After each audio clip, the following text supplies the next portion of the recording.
زه ډاډمن نه یم چې دا ډلګی مشر دی. یو ځل یې بیا ګورم.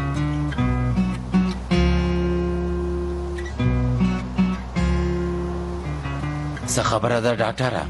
څنګه راته داسې ګوري؟ ګوره ډلګی مشر ملګريه، په رښتیا چې څېره دې بل ډول شوی ده، خو زه فکر کوم چې خوی دې هېڅ نه دی بدل شوی. زما ذهن کې یوه پوښتنه پیدا شوه.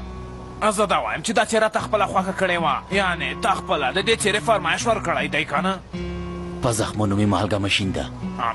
زه مې زړه ته ډاډګیرنه نشم ورکولی، زړه مې ډېر اندېښمن دی. دا څېره هم زما سمه خوښه نه شوه او غواړم پوه شم چې دا څېره د چا په فرمایش جوړه شوې ده. خپله پوښتنه بیا تکراروم. پوښتنه مې دا ده چې په دې ټولې نړۍ کې نورې څېرې نه وې، یعنې څه ووایم، که تا کومه بله څېره ځان ته خوښه کړې وای نو ډېر به ښه ښکارېدې ډلګی مشر ملګریه.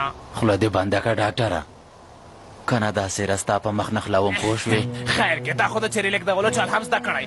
نه ډېره مننه کوم ملګریه، زه خپله یوه ډېره ښکلې او جذابه څېره لرم. په دې څېرې سره زه ډېر خوشحاله یم. هر څوک له خپلې څېرې سره ښه ښکاري. ډېره مننه کوم، خپله څېره دې تا ته مبارک شي. ډاکټره نور نو دا خبرې پرېږده. هلته وګوره جګړن د نازا لپاره ډېر خفه دی. یعید هم خپلې خور ته خفه دی. یا ګوره جلۍ، په دې زه هم پوهېږم. د همدې لپاره زه داسې ټوکې موکې کوم چې دوی وخاندي او فکر یې سم شي. هغوی راغلل قومندان صاحب.